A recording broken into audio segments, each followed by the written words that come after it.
Abonne-toi et écoute cette intéressante histoire jusqu'à la fin. Dans le village côtier de Kerendeyan, bordé par les vagues de l'Atlantique et bercé par les chants des femmes pilant le Nil, vivait Sénabou.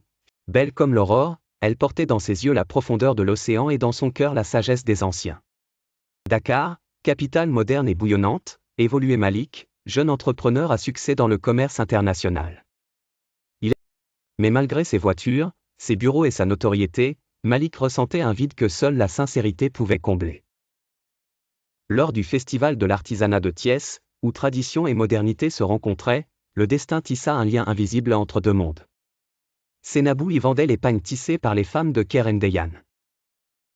Malik, en quête de nouvelles opportunités commerciales, traversa son chemin au moment où elle faillit tomber sous le poids de ses tissus.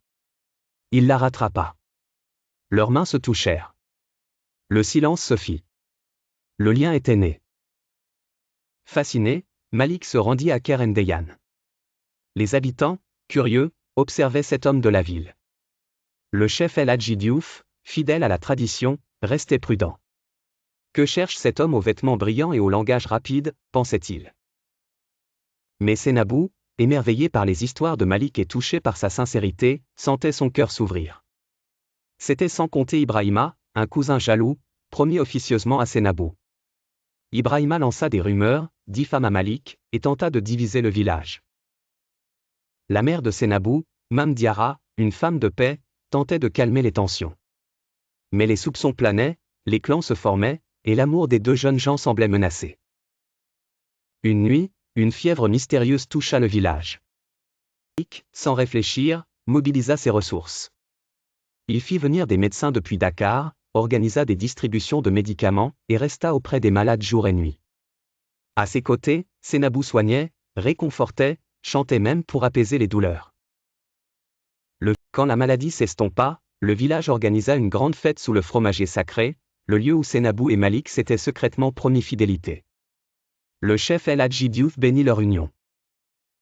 Les sabbats retentirent, les femmes dansèrent, les enfants couraient de joie.